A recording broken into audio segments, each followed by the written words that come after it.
Alors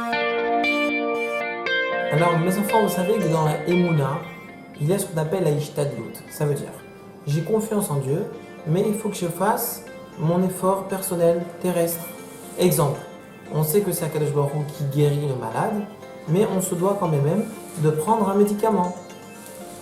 Eh bien, écoutez cette histoire, elle est fabuleuse. Elle est certes peut-être à un niveau qui n'est pas le nôtre, mais ça nous apprend à ce à quoi nous devons aspirer.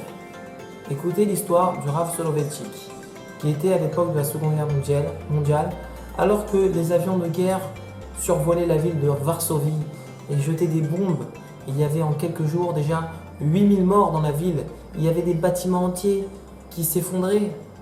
Et voilà que dans le bâtiment où vivait le Rav Soloveitchik, une question s'était présentée auprès du Rav, à savoir où il valait mieux vivre. Est-ce qu'il valait mieux vivre dans l'appartement, en espérant ne pas être touché, ou bien il valait mieux vivre dans l'abri, au sous-sol, dans l'abri, qui était une pièce blindée et qui résistait aux bombes, mais le danger, c'était que si jamais le bâtiment s'effondrait, eh bien, il ne pourrait peut-être plus sortir du bâtiment s'il était dans l'abri à cause de toutes les pierres qui allaient se mettre devant eux. Eh bien, du coup, le Rav a dit ça ne change rien. Parce qu'il y a un danger dans tous les cas, ça ne change rien. On peut rester comme ça ne change absolument à rien. Et voilà qu'au bout de quelques minutes, le Rav monte dans son lit et va dormir. Et il dort profondément, lui qui avait des problèmes habituellement pour dormir. Au lendemain matin, alors ils lui ont demandé, mais comment tu as pu dormir?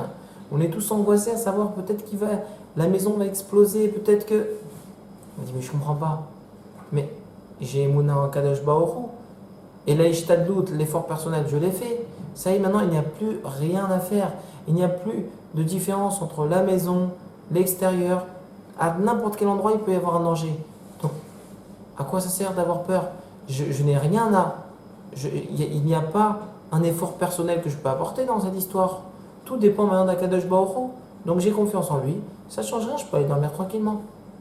Ce même Rav, après qu'il soit arrivé en Eretz Israël, alors qu'il y avait également une guerre qui s'était déclarée, il y avait des bombes qui étaient envoyées et lui vivait à Yerushalayim.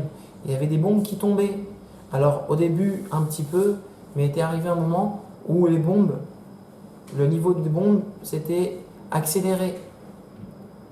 Et voilà que le Rav habituellement, au début de cette guerre, il restait chez lui et ne sortait pas pour éviter de se faire bombarder.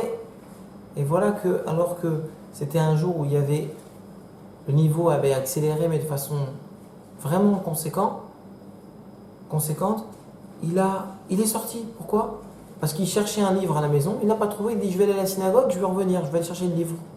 Alors sa famille lui ont dit mais ça va pas, mais c'est hyper dangereux. Et il y a 2 semaines, alors que le niveau était beaucoup moins dangereux, tu sortais pas de la maison.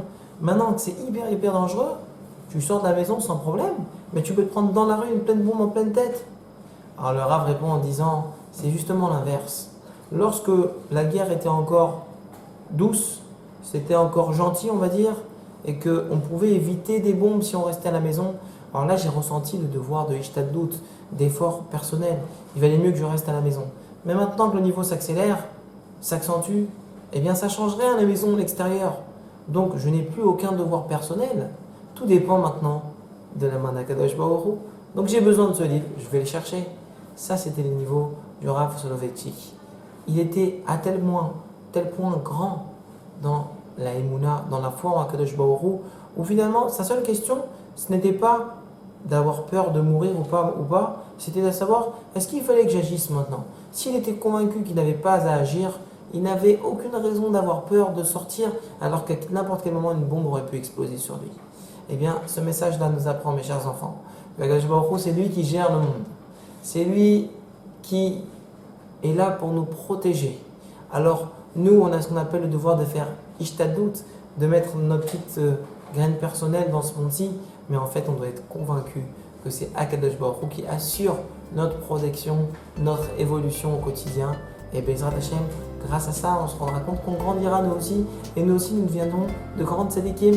Amen, amen, à très bientôt.